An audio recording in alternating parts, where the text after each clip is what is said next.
Boa noite, pessoal. Boa noite a todos. Vamos chegando. Boa noite, família do Barquinho. Sejam todos muito bem-vindos. Boa noite, meus queridos. Vamos nos aconchegando. Vamos entrando. A casa é nossa. Boa noite, Marisa Balim. Boa noite, Márcia Craveiro. Boa noite, Alexandre Sequinato, Fabrício. Boa noite, irmão. Boa noite, Lisiane. Boa noite, queridas. Como é que vocês estão? Passaram bem a semana? Espero que tenham passado, espero que sim. Camila, boa noite, Beth. Boa noite, Simoni. Roberta. Rosa, um beijo, querida. Boa noite, queridos do Jujubas do Amor. Genivalda, boa noite, Solange. Boa noite, Dona Alzira, um beijo para a senhora. Franciara. Boa noite, Aline. Beijinho para você, querida, para Melinda, para todos aí. Karina Bertolino, Alessandra e a Gima. Boa noite, Débora. Tem alguém aqui hoje pela primeira vez? Boa noite, Zenilda. Boa noite, Ana Fogo. Boa noite, Cláudia. Chovendo bastante aí, irmã? Aqui também tá chovendo, viu? Eita, nós. Boa noite, Denise, Cari. Boa noite, pessoal. Que coisa boa, família. Sejam todos muito bem-vindos, viu? Como é que vocês estão? Estão todos bem? Otávio Perente, a primeira vez que está aqui. Ô, querido, um abraço, viu, Otávio? Seja bem-vindo. Boa noite, Eca, minha irmãzinha. Boa noite, Suzy. Um beijo, querida. Regina, Maria Auxiliadora Cavalini, primeira vez aqui. Seja bem-vinda, viu, querida? Rosita, Maria Luísa, tá calor aí? Eita, em Santos tá chovendo muito, a Zenilda falou. A Maína falou que ganhou o livro Jesus no Lar de aniversário. Que bom, querida. Oi, Andréia. Beijão, querida. Como é que tá no Mato Grosso aí?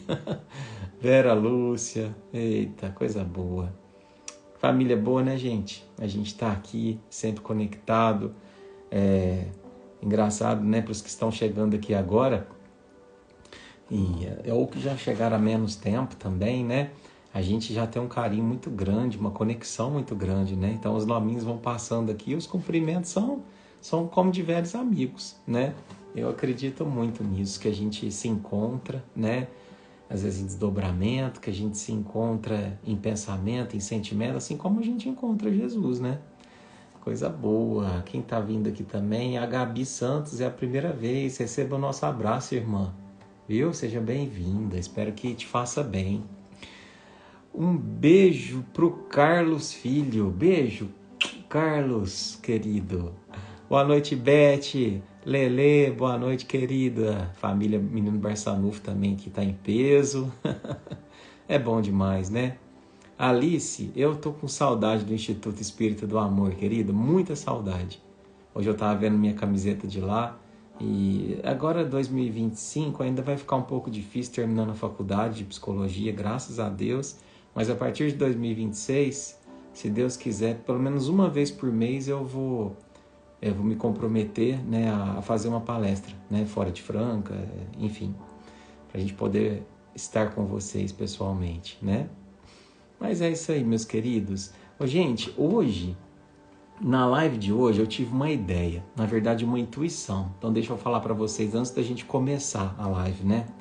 Vocês estão vendo que aí embaixo, né, no Instagram mesmo, ao que vocês estão assistindo aí a live, tem um botãozinho que é uma câmera, tá até o número 2 aí, ó. Tem uma figurinha que é 2 menininho e tem um balãozinho com uma interrogação, né? E do lado um aviãozinho. Esse balãozinho com interrogação é para mandar perguntas. Então, o que eu tive a ideia, né? A gente sente falta de vocês, às vezes, interagindo também, né? Porque não tem como, só eu que fico falando aqui. Mas, o que eu pensei hoje? Quem quiser fazer alguma pergunta sobre o tema, né, da live de hoje... à medida que for acontecendo, à medida que a gente for falando, comentando, tem uma pergunta importante, tem uma dúvida, tem uma questão, clica no balãozinho aí com a interrogação e faz a sua pergunta. Eu vou tentar, nos 10 minutinhos finais da live, responder as perguntas de vocês, né? Não que eu seja professor de nada, estamos aqui aprendendo junto, mas dentro do que eu puder, eu vou responder para a gente refletir junto. Eu acho que é uma forma da gente trocar, né? É uma forma da gente poder se conectar, de vocês terem essa oportunidade também de, às vezes, tirar alguma dúvida, né? Se eu souber responder, né?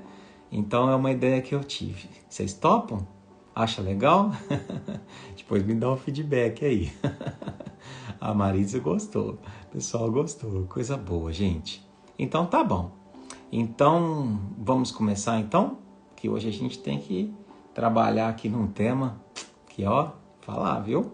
Esse tema é desafiador para todos nós, mas é por isso que a gente trata dele aqui, né? Então vamos lá, meus irmãos. Pegaram a aguinha de vocês para a gente pedir para Jesus, né? Para a espiritualidade amigo colocar ali um remedinho, se você acredita nisso. Se você não acredita, se você não, Eduardo, eu acredito que não tem necessidade, é só eu mentalizar que tá tudo certo também, viu? Mas é um momento de fé, é um momento de conexão, é um momento da gente se espiritualizar agora nessa prece inicial, tá bom? Então, vamos lá, meus queridos. Eu vou desligar os comentários. Vou desligar. O pessoal cobra se eu deixo os comentários aqui, tá vendo? Então, vamos lá, meus queridos. Todo mundo de olhos fechados. Agora a gente vai respirar fundo. É tão importante que vocês façam o que a gente está... Não é comandando, é sugerindo, né?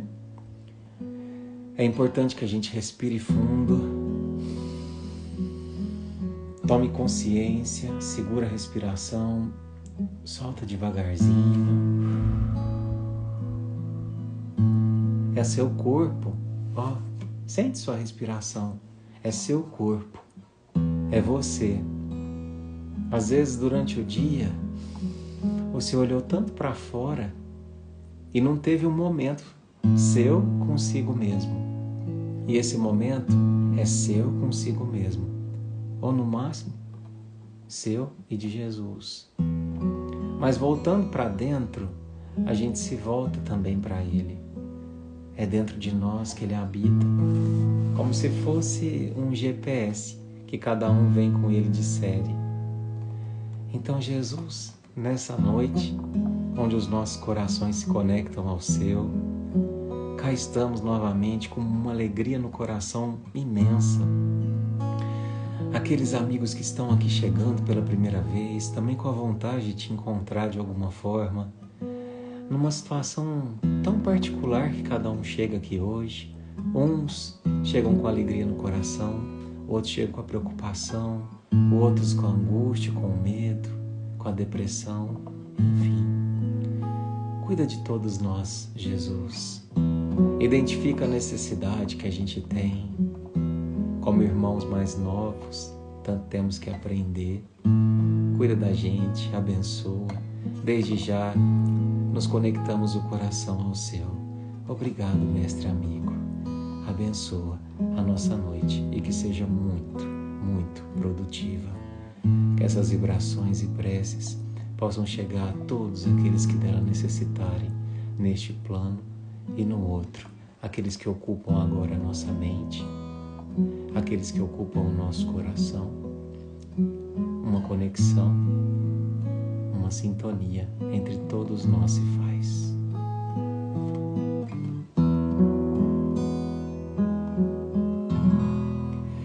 E o meu combustível pra continuar, Jesus é a calmaria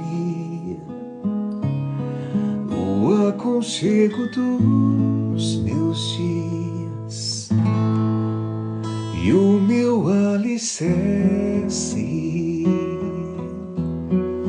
pra não desistir. Não tá sendo fácil aqui, mas eu tenho que seguir. Tá tão complicado, Pai. Eu confesso, eu tô cansado e não quero mais. Tô exausto e com medo. Tem dias que o peito aperta, tem dias que o fardo pesa. Nem que fosse arrastando, eu não volto pra trás. Fica aqui comigo e não sai mais.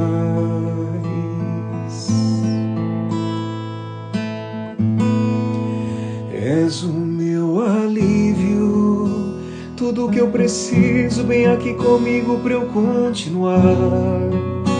Que me impulsiona todos os dias pra eu não parar. Tu és o motivo, Jesus, que eu tenho para alcançar.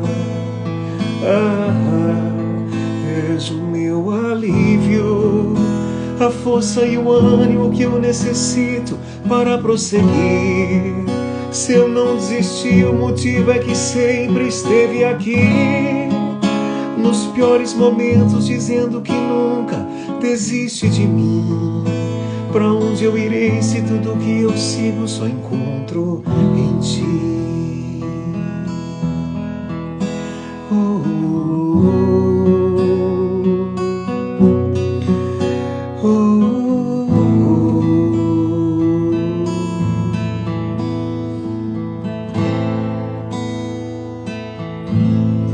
E o meu combustível.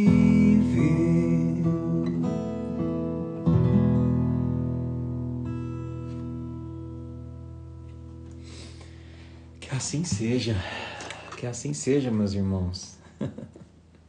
Nosso combustível, né? Não é? Nosso combustível da semana é Jesus. Às vezes a gente se vê ali sem energia, com o tanque esvaziado, e aqui a gente recarrega, se reconecta, se reencontra com a nossa melhor versão, e assim a gente busca, né, nosso irmãozinho Jesus. Seja bem-vindo, seja bem-vinda. É uma alegria poder compartilhar esses minutos com você, adentrando na sua casa, na companhia de Jesus, na companhia da espiritualidade amiga, mudando a atmosfera do seu lar, mudando a atmosfera do seu eu. Eu tenho certeza absoluta que se você abrir seu coração e se permitir que isso seja feito agora, já vai começar a acontecer. Essa transformação de energia, essa modificação de sintonia, essa espiritualização de uma vida que a gente às vezes materializa tanto, meus irmãos, e a gente sofre por isso, né? Então, obrigado por me permitir adentrar seu lar, viu? Antes da gente começar a nossa live de hoje, eu quero só informar a vocês uma novidade, né? Que a gente, montando o estudo de hoje, eu senti a intuição no meu coração, né, da espiritualidade, para pedir para que vocês tivessem a oportunidade de fazer perguntas sobre o tema, né? Então, aí no seu Instagram, nessa telinha que você está assistindo, tem um balãozinho com uma interrogação, tá vendo? Então, assim, não precisa fazer pergunta agora, nós vamos estudar juntos a lição.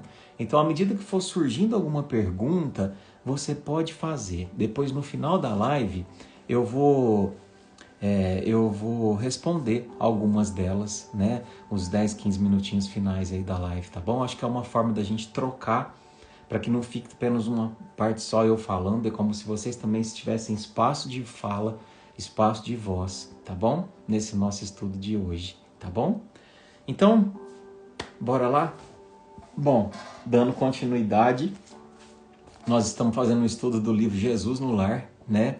Esse livro extremamente atual, né? Não foi escolhido à toa, né?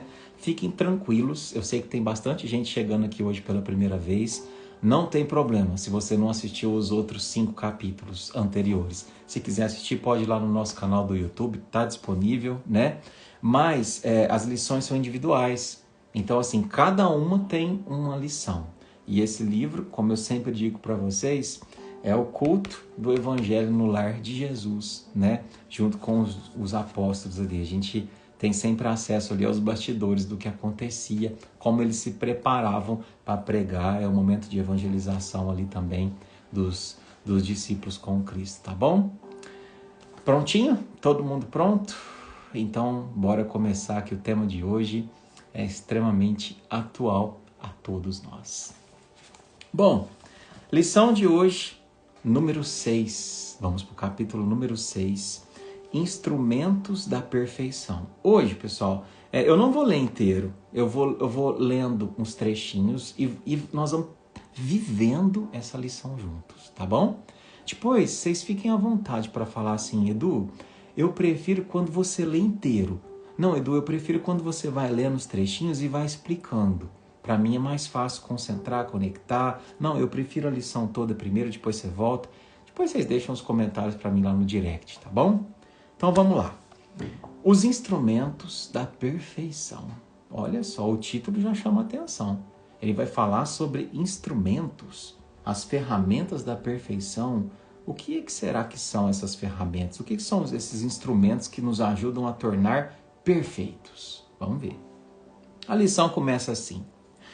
Naquela noite, Simão Pedro trazia à conversação o espírito ralado por extremo desgosto. Traduzindo para o mineirês, naquela noite em que a gente estava ali preparando o culto do evangelho ali junto com Jesus e os apóstolos, Simão chegou com a avó atrás do toco. O bicho estava bravo, tinha acontecido alguma coisa, né? E aí, em seguida fala assim: agastara-se com parentes descriteriosos e rudes. Opa, deu briga na família. Parentes descriteriosos e rudes. O que é descriterioso? É alguém que não tem papas na língua. É alguém que não tem filtro. A gente às vezes tem um parente assim, né? Se não somos nós, né? Aquele que fala o que vem na cabeça. Ou então fala com rudeza, com grosseria. Um velho tio dele o acusara de dilapidador dos bens da família. E um primo ameaçara esbofeteá-lo na via pública. Então ele estava muito bravo naquela noite, porque um tio dele falou para ele assim que ele ficava gastando todo o dinheiro da família dele. Dilapidava o patrimônio. E um outro primo dele tinha ameaçado de dar umas bufetadas nele no meio da rua, né? Então, o negócio tinha sido feio para Simão naquele dia. Guardava, por isso, o semblante carregado e austero. Aqui a gente já tem que prestar atenção. Isso provavelmente tinha acontecido de dia, às vezes até de manhã. E a reunião com Jesus acontecia de noite. Então, olha só. Desde manhã que tinha acontecido, ele estava ruminando aquilo. Guardara por isso o semblante carregado e austero. Ele estava carregado, ele estava nervoso, aquela cara fechada, desde manhã. E aí talvez você pare aqui e fale assim: Eduardo, eu sei porque que ele estava bravo desde manhã. Porque provavelmente ele engoliu o sapo. O tio dele falou umas boas para ele, o primo dele ameaçou ele, e ao invés dele rebater, ele ficou quieto. E provavelmente estava ruminando esse sentimento. Com certeza é por isso. Bom, não sei. Vamos ver, né? Vamos ver. Quando o mestre leu algumas frases dos Sagrados Escritos, o pescador desabafou e descreveu o conflito com os parentes, e Jesus o ouviu em silêncio. Ao término do longo relatório afetivo, indagou o Senhor. Então ele contou tudo para Jesus que tinha acontecido. Jesus, o meu tio falou assim que eu fico gastando o dinheiro da minha família. O meu primo falou assim que ia me bater na via pública, olha só. E aí depois que ele chorou as pitangas, Jesus virou para ele e falou assim: mas e você, Simão? O que fizeste diante das arremetidas dos familiares incompreensivos? Diante do que te fizeram teu tio e seu primo, o que você fez? Olha como ele fala. Sem dúvida, reagi como devia. Opa! Então, peraí. Você que pensou que ele estava chateado, austero, carregado, porque ele tinha engolido o sapo, aqui ele falou que ele não engoliu. Reagiu como devia, respondeu o apóstolo veemente. Coloquei cada um no lugar próprio. Então, aqui agora vem a nossa primeira lição da nosso capítulo de hoje, né? Ele falou que ele colocou cada um no seu devido lugar. E olha, colocar cada um no seu devido lugar já subentende-se que ele foi um pouco agressivo. Mas tem uma palavrinha que nos dá a certeza de que ele foi agressivo. Sabe qual que é essa palavra? Quando diz aqui, ó, sem dúvida, reagir como devia. Se ele tivesse trazido assim, sem dúvida, agir como devia, a gente ainda ia ter dúvida. Se ele foi grosseiro, se ele não foi, se ele foi rude, se ele não foi. Mas quando ele fala reagir, aí, meus irmãos, a gente tem que começar a trazer para a nossa vida. Por quê? Reagir. Vamos prestar atenção nesse verbo. Quando a gente pensa no verbo reagir, o que vem na nossa cabeça? O que vem na sua cabeça? Quando alguém fala assim, ó, fulano reagiu. Ah, é alguém que estava em estado de perigo e fez algo sem pensar. Não é verdade? Na minha cabeça sempre vem, sabe o quê? Hoje eu estava estudando, vem aqueles vídeos, né? Que tem aquelas equipes de socorro de animais abandonados.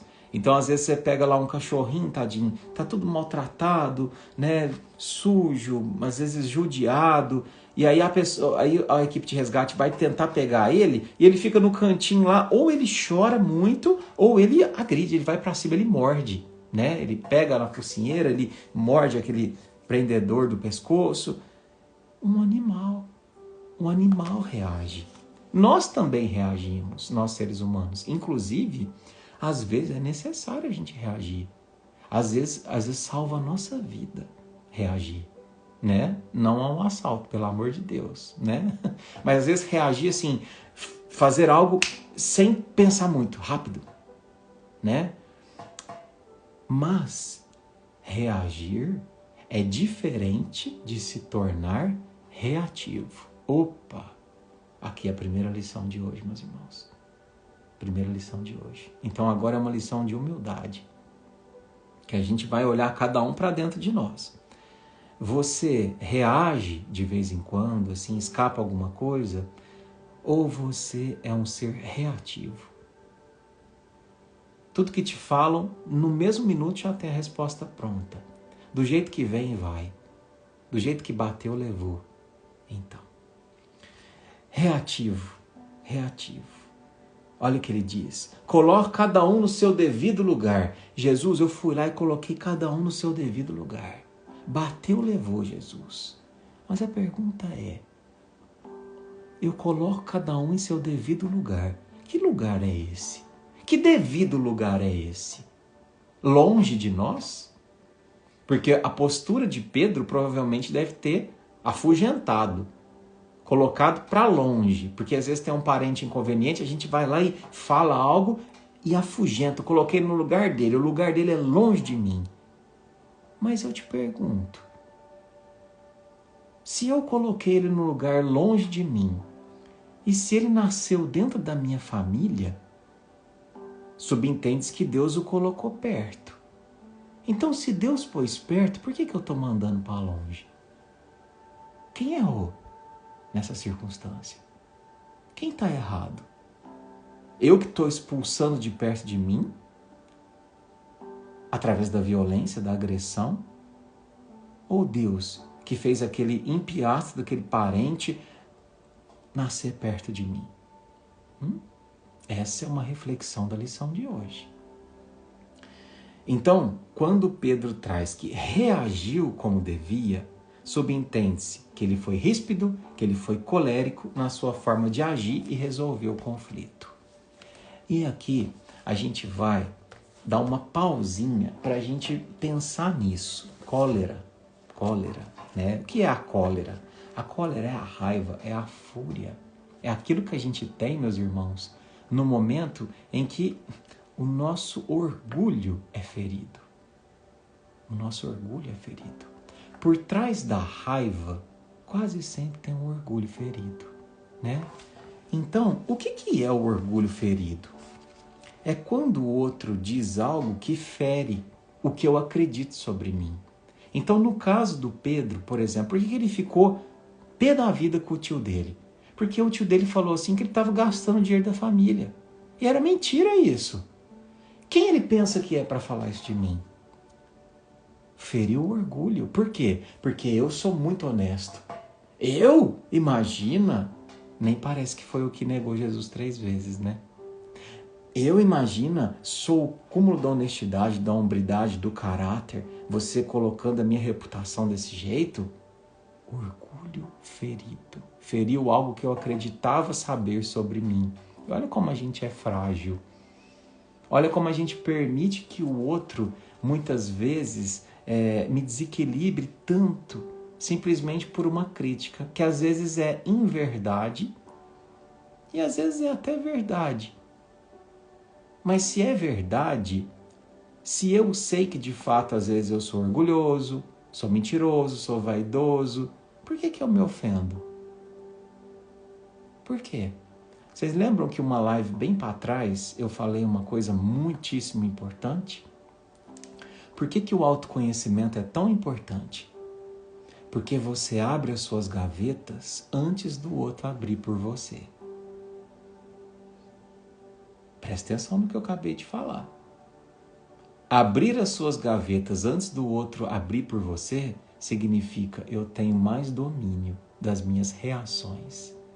Porque se o outro chega e fala assim, você foi desonesto, você é invejoso, você é vaidoso. É verdade, eu sou mesmo. Eu já abri essa gaveta que você abriu agora. Então, fazer o quê? Estou trabalhando nisso. E é o que todo mundo aqui está fazendo, meus irmãos. Porque assim, estamos em 450 corações aqui. Não sei se tem algum espírito de luz entre nós, né? Esse que vos fala que não é. Está bem longe de ser. Tem orgulho, tem vaidade, tem muitos defeitos, mas eu estou trabalhando para deixar de ter.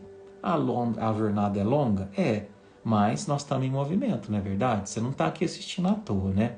Isso também está te incomodando no sentido de perceber que isso não está te levando para um lugar bom, está te causando sofrimento.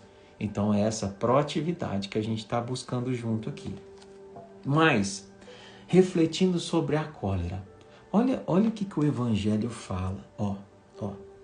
Em seu frenesi, o homem colérico ataca tudo. O que é frenesi?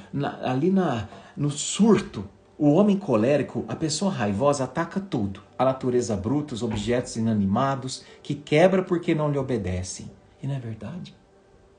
Quem nunca que pegou um celular, jogou no chão? Eu não quero, esse trem não funciona. Bateu na televisão, jogou a panela, jogou prato, jogou... nem sei o que. Fica com raiva de objeto inanimado, como se eles tivessem culpa, não é? Por que essa cólera? Por que essa coisa animalesca? E olha o que fala aqui, ó. Ah, se nesses momentos pudesse se ver com sangue frio, teria medo de si ou se acharia ridículo. Olha só. Se a gente pudesse se ver de cima, como se fosse um teatro, sabe? Nos momentos em que a gente fica muito colérico, no trânsito. Às vezes a pessoa te deu uma fechada ali ou esqueceu de dar sinal. A gente, nossa, se enfurece. Vira um bicho em família, no serviço. Se a gente pudesse se ver, ou teria medo de si ou se acharia ridículo. Né? E olha só, quando a gente se comporta dessa forma, a gente está sendo observado pelas pessoas nessa posição. Ou de alguém que causa medo nas outras pessoas. E causar medo, acreditem, é muito ruim. Existe uma frase que foi usada por um ditador que dizia: antes ser temido do que ser amado. Olha só, que coisa mais triste, né? Não, antes ser amado do que ser temido. Tem algumas religiões que acreditam no temor a Deus, né? Que Deus precisa ser temido. Assim, com todo carinho, com todo respeito, cada um tem a sua. Mas eu não acredito que Deus tenha necessidade que a gente tenha medo dele, né? Deus talvez flerte muito mais com a necessidade de que a gente o ame e o queira próximo dele. E o coloque ali do lado da minha casa, na mesa, no carro, na cama, enfim, essa proximidade de um Deus de afeto, de um Jesus amigo, próximo, íntimo, né? Se imaginasse que a cólera não resolve nada, altera sua saúde, compromete-lhe a vida, veria que é sua primeira vítima. Olha aqui, gente. Se imaginasse que a cólera não resolve nada, alguém já resolveu alguma coisa aqui quando teve um surto? Com violência, já resolveu? Altera sua saúde, não é verdade? Você fica muito nervoso. A pele é a primeira coisa que sente, não é? Dá herpes, espinha, você fica ali com erupções cutâneas variadas, né? Alergia. Compromete-lhe a vida, veria que é a sua primeira vítima. Então, quando a gente se enfurece com alguém, quem é a primeira vítima? A pessoa pela qual eu enfureci ou eu mesmo? Vamos pensar em Pedro, meus irmãos. Aquilo que aconteceu com o tio dele e com o primo foi lá cedo, de manhã. Você acha que eles estavam pensando nele? Você acha que eles estavam perdendo o sono por causa que tinha falado umas bobagens para ele, por causa que tinha chamado ele para briga? Nada, não sabia nem onde ele estava. E Pedro estava lá, ruminando aquilo. Sabe por quê? Porque quando a gente se enfurece com uma situação, a vítima somos nós.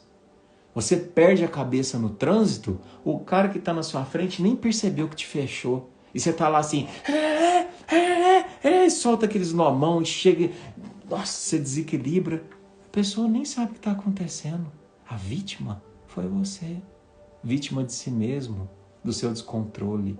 E aí, às vezes, nessa questão, a gente afeta as pessoas do nosso lar. A gente chega em casa, briga com o filho, briga com a mulher, briga com o marido, briga com o parceiro, companheiro de trabalho. Entende? O quanto somos as vítimas das nossas próprias cóleras, né? Então, vamos voltar aqui para a lição. Entenderam a primeira parte? O quanto é importante? Bom, então depois que Simão falou para Jesus, todo exibido, né? Porque eu fico imaginando Simão falando assim, eu reagi como devia, coloquei cada um no seu próprio lugar, né? Ainda mexeu no cabelo assim, né? Anunciei sem rebuços as más qualidades de que são portadores. O meu tio, Jesus, sabe que é tio meu? É um raro exemplar de sovinice e meu primo é um mentiroso contumaz. Olha o que ele falou para Jesus. Jesus, deixa eu te contar uma fofoca. O meu tio é um sovina, um pão duro, aquele velho lá. E o meu primo só conta mentira. Não tem nem... É 171. Sabe, Jesus? Então, sabe o que eu fiz, Jesus? Eu provei perante numerosa assistência, perante todas as pessoas que estavam ali, que ambos são hipócritas. E eu não me arrependi do que fiz. Olha só. Às vezes eu fico pensando assim, né? Como que Jesus olhava para os apóstolos? Acho que ele olhava assim como um pai que olha para um tanto de criança assim no parquinho, né? E de repente um menininho vai lá e pega o brinquedinho do outro, o outro vai lá e bate nele e fala assim, roubou meu carrinho e eu vou lá e vou bater nele de novo se ele roubar. Não é verdade? É brincadeira, a alegoria, mas é muito sério, meus irmãos. Olha o quanto somos infantis. Olha o quanto que às vezes a gente só cresce na idade cronológica, mas não na idade mental. A forma como a gente resolve conflitos ainda é extremamente infantilizada. Não é verdade? Porque a criança, no fundo, ela quer algo para si mesma. Quando ela briga pelo brinquedo, quando ela brinca pelo presente, quando ela briga pelo doce. E a gente, quando é adulto, também briga por algo para si mesmo. A gente briga pela razão. Não é? Eu quero que tenha razão. Nem faço questão do outro dizer que estava errado. Eu só quero que ele fale assim que eu tinha razão. Que eu sou o melhor. Olha só. O quanto que uma criança ferida repercute num adulto descontrolado. Não é? E aí continua, né? O mestre, então, refletiu por alguns minutos longos, esperou ele acalmar um pouco e falou compassivo. Ô Pedro, o que faz um carpinteiro na construção de uma casa? E Pedro respondeu, naturalmente ele trabalha. Redarguiu o interpelado irritadiço, né? Então, quando a gente está nervoso, a última coisa que a gente quer é que alguém venha dar lição de moral pra gente. E quando Jesus começou, Pedro, o que faz um carpinteiro na construção de uma casa? Parece que eu estou vendo Pedro fazendo assim, não, lá vem Jesus me dar lição de moral. Eu não quero lição de moral. Eles mereceram aquilo. Eu fiz o que tinha que ser feito. Onde esse viu, falou mal de mim, tomou de volta. Me chamou para brigar, eu vou lá e falo assim, eu brigo, põe a mão na sua cara. Não é assim que a gente se vê, irmãos? Não é assim que a gente faz num dia de maior descontrole? Não somos nós, crianças, em corpos de adultos, que às vezes não sabe resolver um conflito sem lançar a mão da violência? Mas Jesus respirou e falou, Pedro, o que faz um carpinteiro na construção de uma casa? Ele trabalha. Com o quê? Jesus perguntou. Bem-humorado. Jesus estava bem-humorado, porque ele entendia, né? Ué, com o quê? Usando ferramentas. Então, aqui começa a segunda lição do nosso estudo de hoje. Após a resposta breve de Simão, o Cristo continuou. Pois é, Pedro, o carpinteiro na construção de uma casa usa ferramentas. As pessoas com as quais nascemos e vivemos na terra são os primeiros e mais importantes instrumentos que recebemos do Pai para a edificação do reino dos céus em nós mesmos. Opa! Olha o quanto Jesus é perspicaz. Ele vai fazer uma analogia com as pessoas que a gente nasce e vive em relação a serem instrumentos de lapidação do nosso eu. Continua. Quando falhamos no aproveitamento deles, que constituem elementos de nossa melhoria, é quase impossível triunfar com recursos alheios, porque o Pai nos concede os problemas da vida de acordo com a nossa capacidade de lhes dar solução. Gente, olha, desde quando eu comecei a fazer as lives, em abril de 2020, eu procuro essa frase. E ela estava nesse bendito livro aqui do Jesus no Lar. Qual frase, Eduardo? O Pai, é Jesus que está falando, tá? Só para deixar bem claro. O Pai nos concede os problemas da vida de acordo com a nossa capacidade de lhes dar solução. Isso aqui é um mantra. Isso aqui não é uma frase. É um mantra que precisa ser recitado por nós todos os dias. Porque quantas vezes eu e você já dissemos assim, eu não vou dar conta. Eu não estou aguentando mais. Eu não estou isso, eu não aquilo, eu não tal. E olha o que vem dizer para a gente. O Pai nos concede os problemas da vida de acordo com a nossa capacidade de lhes dar solução. Ou seja, nem eu e nem você reencarna em situações ou com pessoas que a gente está condenado a falhar. Por mais difícil seja. Isso não significa, por favor, né? Eu sou quase psicólogo, que a gente não tenha que buscar ajuda, pelo amor de Deus. A gente tem, isso é humildade, isso é sabedoria. Não estou aguentando, Eduardo. Então eu vou buscar ajuda para mostrar que eu dou conta, para me ajudar a acreditar no meu potencial de solução, de resolução de um conflito ou de resiliência diante de uma situação que eu não consigo mudar. Entende?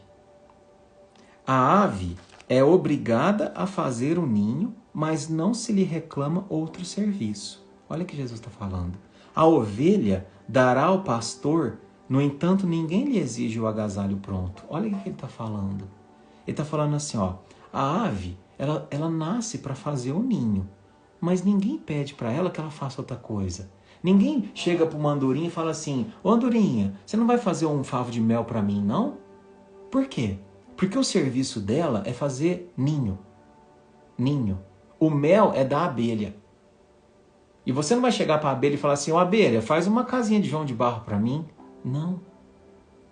E por que ele está falando disso, Eduardo? Não estou entendendo nada. Que bobeira. Bobeira? Bobeira para quem não entende a cartilha de Deus que está na natureza. A natureza, para onde quer que você olhe amanhã, na hora que você sair para trabalhar, preste atenção nas criaturas da natureza. Cada uma delas está cumprindo o seu papel. Independente se hoje caiu uma tempestade em São Paulo e derrubou o ninho de cima da árvore, amanhã, a primeira coisa que acontecer, a hora que sair o sol, o passarinho vai lá atrás de construir um ninho novo. A formiga que teve o formigueiro inundado, ela vai lá e vai começar do zero. Cada criatura viva cumpre o seu dever do início ao fim da vida milimetricamente. Por isso que um dia, quando alguém virou para o Chico, ele falou assim, ô Chico, por que você fica falando que você é um verme? Aí o Chico falou assim, não, eu não sou um verme, porque se eu falar que eu sou um verme, eu vou ofender o verme, porque o verme, ele cumpre fielmente a tarefa dele, debaixo da terra. Eu não, tem hora que eu me distraio. Então, olha só o que Jesus está dizendo para Pedro. Ô Pedro, deixa eu te falar uma coisa. Essas pessoas que nasceram na sua família, não tá aí por acaso não, Pedro. Deus colocou elas e seu tio, seu primo, seu irmão, seu pai. É porque ele sabia que tinha algo a ser aprendido com eles, Pedro. Então, Pedro, presta atenção no que eu estou te falando. Não foge do teu dever não, meu filho. Sabe por quê? Porque você não é um João de Barro que veio para fazer um ninho, nem a abelha que veio para fazer o mel. Você é um ser humano. E sabe para que o ser humano veio fazer? Sabe por que Deus te colocou aqui? Aí ele vai falar aqui, ó. Ao homem foram concedidas outras tarefas. Que outras tarefas? A do amor e da humildade, na ação inteligente e constante para o bem comum, a fim de que a paz e a felicidade não sejam mitos na terra. Vocês entenderam? Qual é a tarefa, irmãos? A tarefa é desenvolve amor. A tarefa é deixa o orgulho de lado, desenvolve a humildade. Mas por quê? O que eu ganho com isso? O que você ganha? Está aqui, ó. Amor e humildade, a fim de que a paz e a felicidade não sejam mitos na terra. Jesus está falando assim, faz o teste, paga para ver, age com amor e humildade e você vai ver se você não vai ter paz e felicidade sobre a terra. Meus irmãos, por que a gente é tão cabeçudo desse jeito? Cabeça dura. É Jesus que está falando. É o nosso irmão mais velho. Se você acha que eu estou sendo muito religioso, fanático, esse cara aí, tal, esquece a figura de Jesus como uma referência cristã, religiosa. Pense em Jesus como um ser que pôde fazer tanto pelos outros, um ser que trouxe cura, um ser que trouxe serenidade, um ser que agia pautado no amor, uma referência para todos, e uma referência tão grande que depois de 2000 anos nós estamos aqui falando dele. Pensa nele como esse personagem.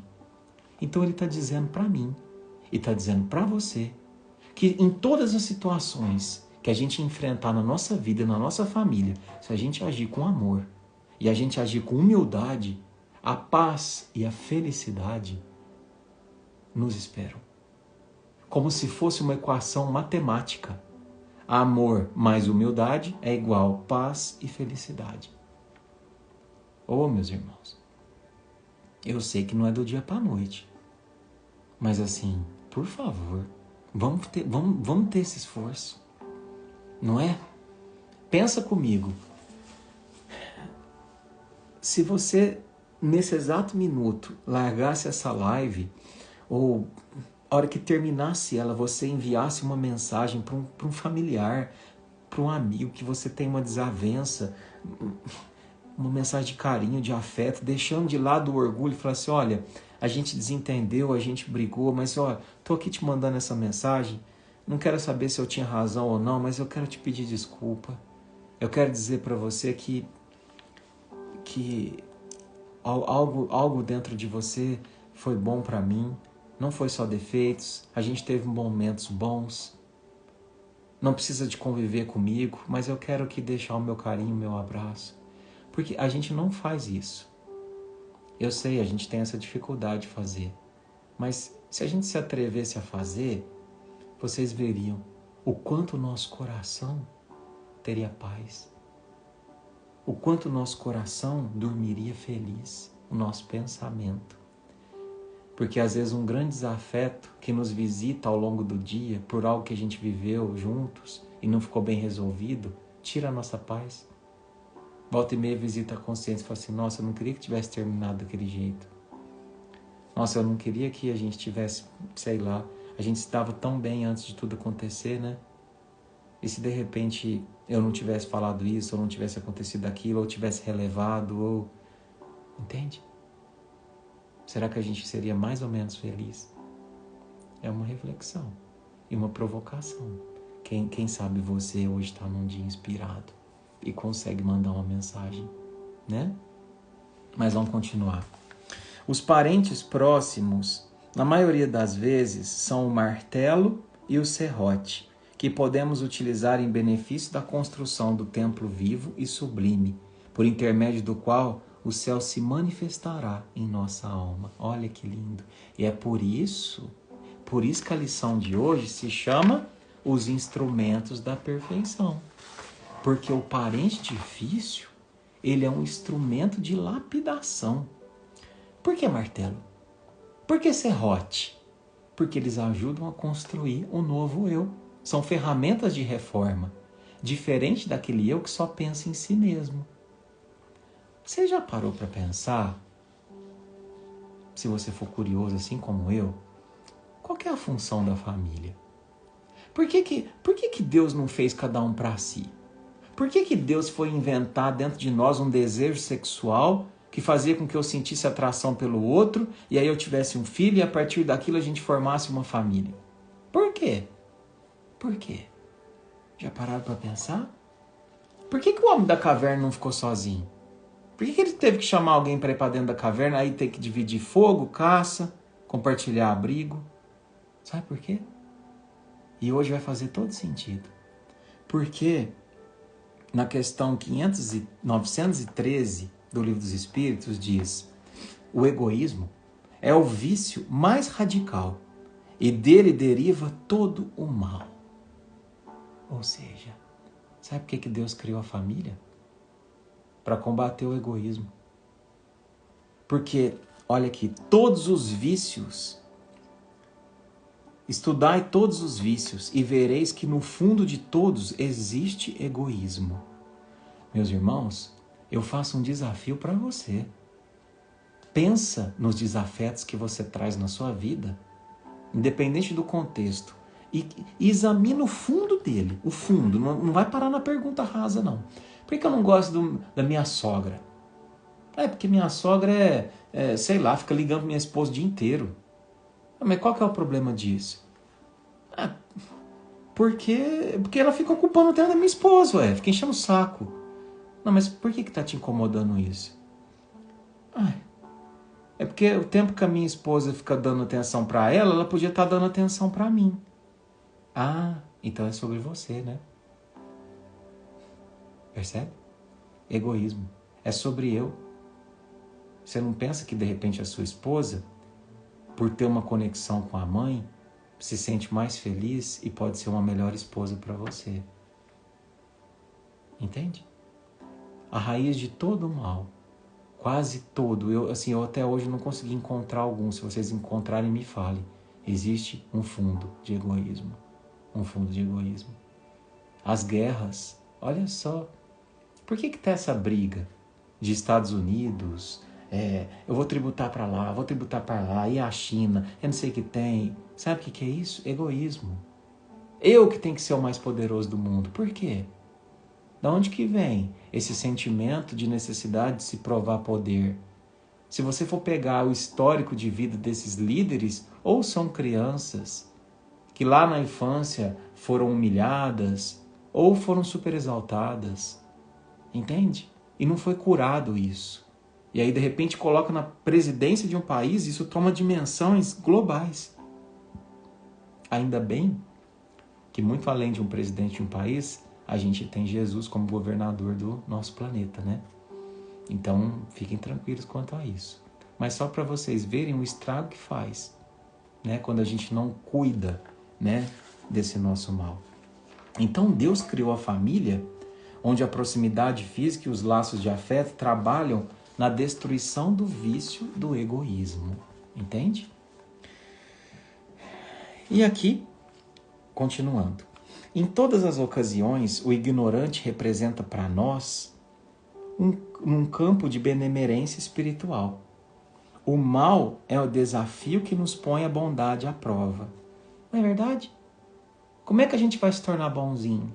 Ah, Senhor, eu quero ser uma pessoa tão boa. Eu quero merecer estar no meio dos anjos querubins. Eu quero ir para o nosso lar. Ah, tá bom. Mas não é ticket. Não é ingresso que você compra. Não é a fila que você entra. Você é testado por pessoas que tiram o seu conforto. Por pessoas que testam o seu equilíbrio, a sua paciência. E você desenvolve a resiliência. O ingrato é um meio de exercitarmos o perdão. É aquela pessoa que você fez de tudo para ela. Que você fez uma campanha para ela. E ela respondeu, sabe como? Com ingratidão. Tipo, colocando o dedo no nariz. Falando que você não fez como combinou. Isso aconteceu comigo. Estou falando para mim. Estou tomando um puxão de orelha aqui, ó. O doente é uma lição à nossa capacidade de socorrer. Percebe? Então aquela pessoa que está adoecida na família, no fundo, estão testando a sua capacidade de socorrer, de amar. Amar na forma mais pura. Porque amar quando o outro não tem nada para te dar em troca, a não ser uma fralda suja, a não ser o trabalho de não dormir bem, grito à noite, ainda te ofender, esse é o amor verdadeiro. O amor incondicionado. Aquele que não pede nada em troca. O outro não tem nada para me oferecer. Só desconforto. É aí que você se potencializa, meu irmão, minha irmã. É aí que você deixa de ser uma criança e se torna um adulto, em termos espirituais. Aquele que bem se conduz em nome do Pai, junto de familiares endurecidos ou indiferentes, prepara-se com rapidez para a glória do serviço à humanidade. Porque se a paciência aprimora a vida, o tempo tudo transforma. Olha que fala linda de Jesus. Olha que poesia. Se a paciência aprimora a vida, o tempo tudo transforma. A principal demanda familiar que aparece em todos os consultórios de psicologia do mundo. Como é que eu faço para mudar meu filho? Como é que eu faço para mudar minha mãe? Como é que eu faço para mudar o meu marido? Olha, se alguém descobrir, por favor, compartilha comigo a fórmula que a gente vai ficar rico. E aí a gente vai poder doar esse dinheiro tudo para a África, nunca mais ter fome. Vai poder tirar todas as crianças da miséria. Porque não existe essa fórmula. Porque a gente não tem o poder de mudar o outro. Quem tem esse poder renuncia, que era Jesus. Jesus falava assim, você quer ser curado? Ai, como assim você está perguntando? Claro que eu quero. Não, mas eu preciso perguntar se você quer antes. Eu não posso cometer a violência de te curar à força. E assim o é. Se com Jesus houve essa permissão, imagina com nós, meus irmãos. Então, não é assim, né? Paciência aprimora a vida. Paciência com a escolha do outro. Então calou-se Jesus e talvez porque Pedro tivesse ainda os olhos indagadores, acrescentou serenamente. Se não ajudamos ao necessitado de perto, como auxiliaremos os aflitos de longe? Se não amamos o irmão que respira conosco os mesmos ares, como nos consagraremos ao Pai que se encontra no céu? Olha aí que Jesus está falando para ele, sabe o que, meus irmãos? Ô Pedro, presta atenção, meu filho. Dentro do lar, da nossa família, estão os maiores resgates. A gente não foge, Pedro, da lei do amor. Você pode até ter xingado teu tio, pode ter brigado com teu primo, mas isso não vai ficar assim. Não vai ficar assim. Sabe por quê, Pedro? Porque o nosso Pai criou uma lei que é universal, que se chama lei de amor. Ou seja, ou ama ou volta. Até amar. Como assim, Eduardo? Pois é. Se você fala assim, não vou ficar junto com esse marido aqui até o final da encarnação, porque depois até a morte que o separe. Tem uma notícia que não é muito boa para você, não.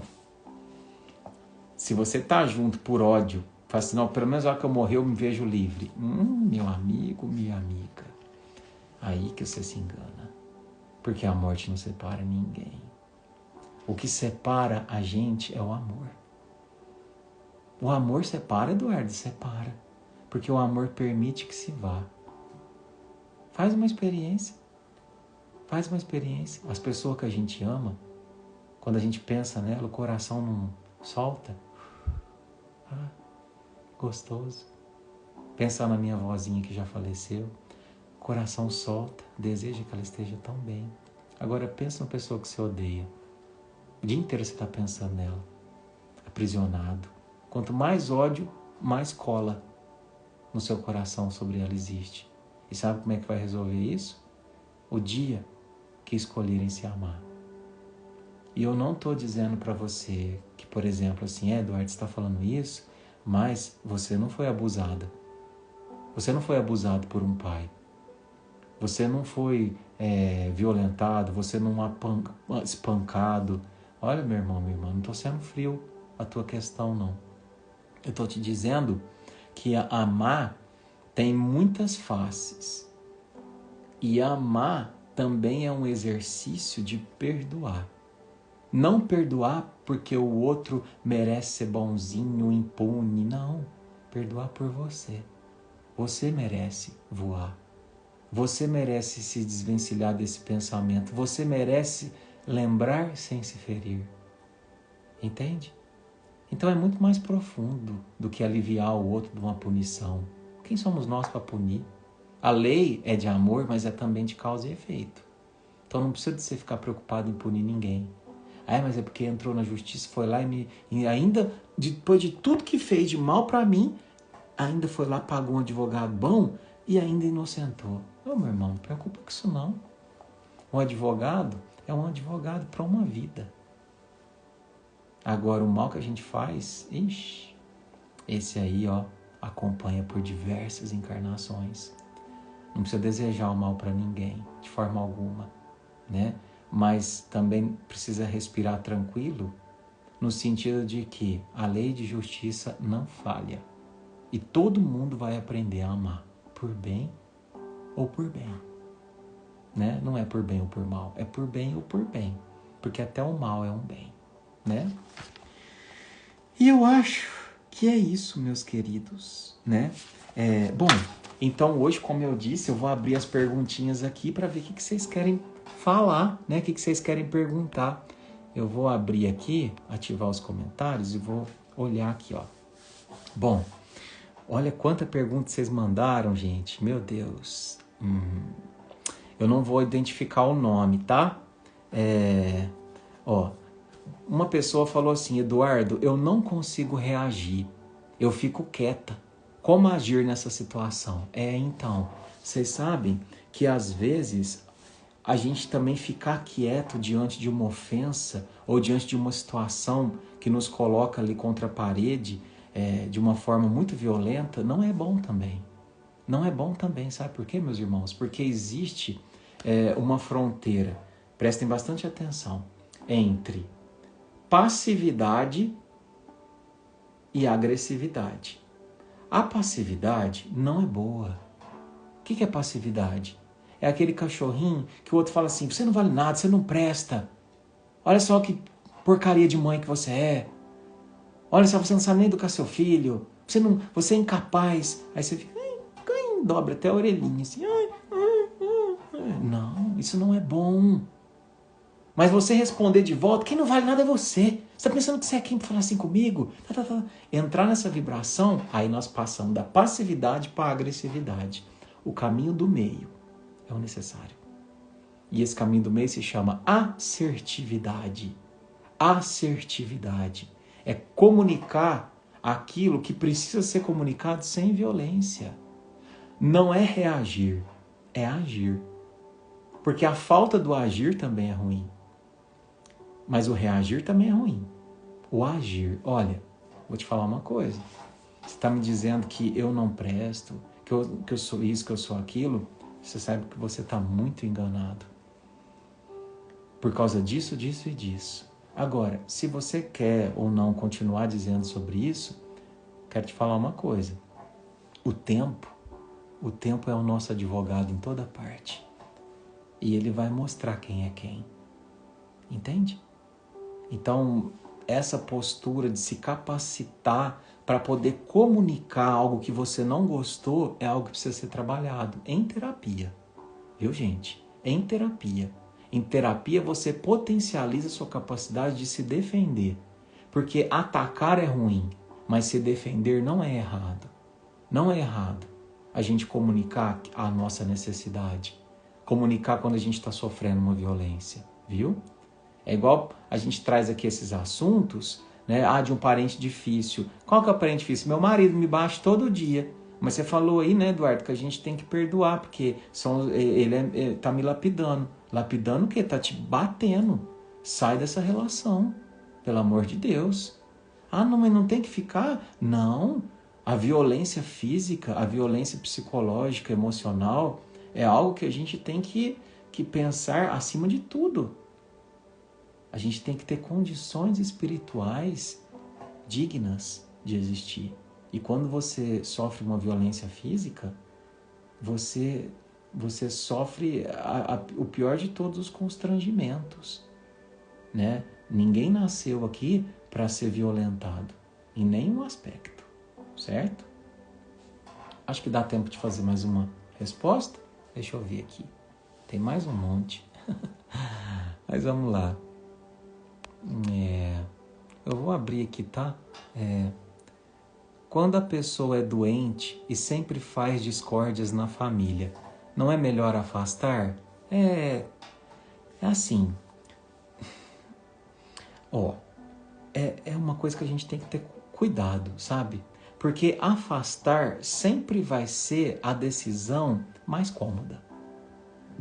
Mas tem que tomar cuidado, porque às vezes a gente torna uma decisão que no começo ela é conveniente, numa decisão cômoda, numa decisão que a gente foge do conflito e do porquê a gente veio aqui para reparar, sem antes tentar. Então, por exemplo, eu tenho uma tia que é muito inconveniente nas festas de família, ela sempre fala isso ou fala aquilo e tal, não tem filtro, não tem... acho que eu vou deixar de conviver com ela. Olha, talvez num primeiro momento seja necessário para você, pelo menos, estudar e entender o porquê que ela age assim. Mas depois que você compreender o porquê que ela age assim e entender, talvez você voltar a conviver com um novo olhar te proporcione crescimento.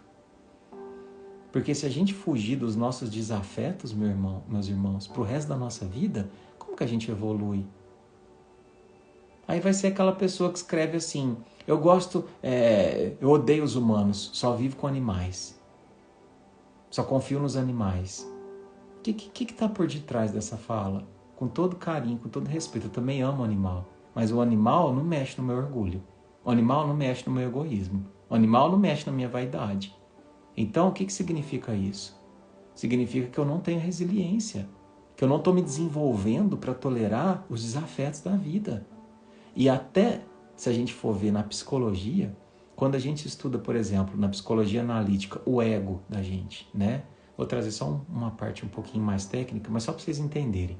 O ego da gente, que é a nossa consciência do eu que existe, de como eu sou integralizado, do que eu sou, eu sei quem eu sou, ele é fortalecido, né? Diante das desavenças que a gente atravessa na vida. Ele se fortalece com isso. Então, eu não posso ficar fugindo dos conflitos, sem antes ter tentado me fortalecer para encará-los.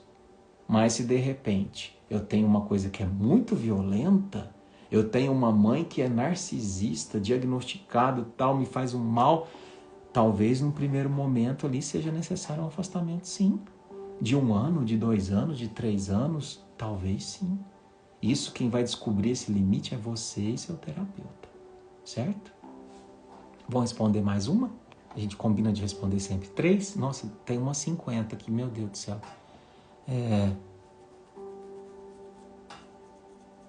Vamos ver. Tem uma parecida. Peraí. E quando... aqui, ó. Hoje tive uma briga com meu irmão. Tô aqui pensando. O pior é quando fico calada, ele vem e pisa.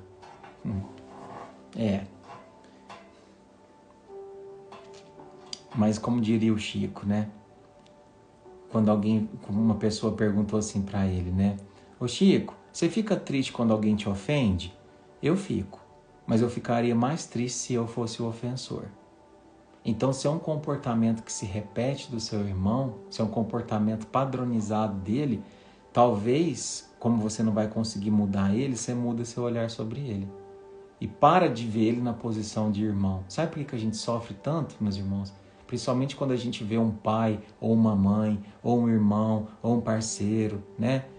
Que deveria ser a pessoa que mais me protegesse, que mais cuidasse de mim, que mais me amasse, e de repente faz o contrário. Sabe por que a gente sofre tanto? Porque a gente esquece que nós estamos apenas num teatro de posições familiares, mas no fundo nós somos espíritos, com as suas tendências, com as suas enfermidades, com as suas fraquezas. Então, de repente, você tem uma mãe ou você tem um irmão que é um espírito infantil e tá ali do teu lado porque você tem às vezes um pouco mais de esclarecimento, entende? Então, às vezes a gente está aqui se potencializando para ter uma atitude transformadora, diferente de simplesmente rebater, né? Enfim, eu acho que todo mundo está aqui, né, buscando uma resiliência, um fortalecimento de si próprio, no sentido de conseguir ser o agente de transformação das relações na nossa família, no nosso contexto, porque como esperar, por exemplo, de alguém que não tem nenhum nível de espiritualidade, uma postura de mudança? Isso precisa partir de nós. Agora, o querer não é nosso, é do outro, né? É isso, meus irmãos, né? Ninguém tá aqui para te julgar, Vera. Se tá insuportável viver com seu único filho de 38 anos, então a questão é você se fortalecer para essa convivência, né?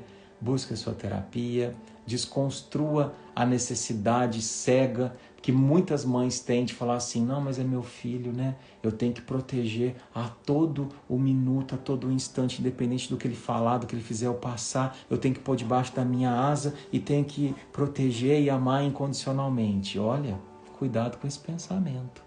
Porque às vezes proteger e amar incondicionalmente significa impedir que ele vivencie as consequências das suas atitudes.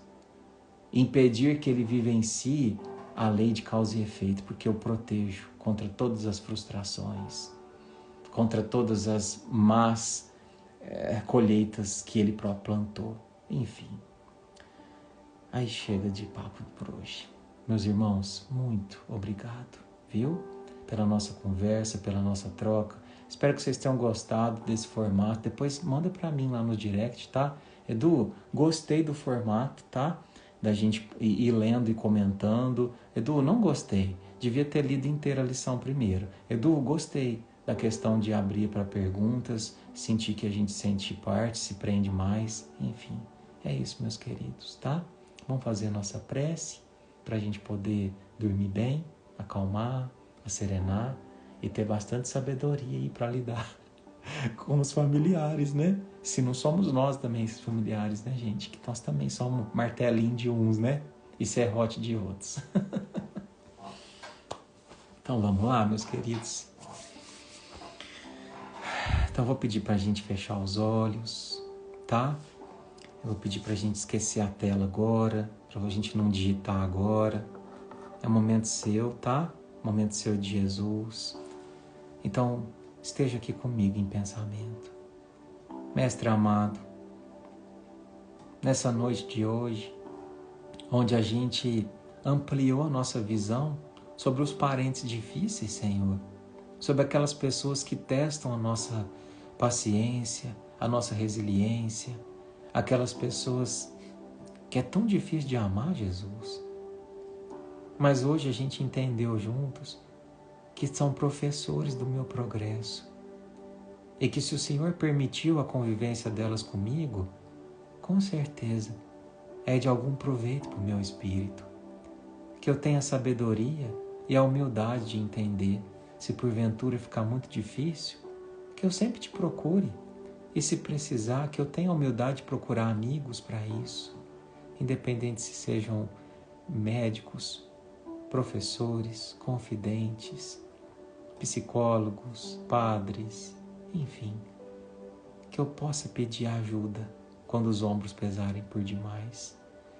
Obrigado, mestre amigo. Abençoe e ilumina a nossa noite e que o Senhor possa se fazer presente, apacentando o meu ser e trazendo lucidez à nossa caminhada. Que assim seja, Jesus. É isso, queridos. Beijo no seu coração. Semana de muita bênção e de muita coisa boa para a tua vida, tá bom? A gente se vê semana que vem, no mesmo canal, no mesmo barquinho. Tchau, gente. Até mais.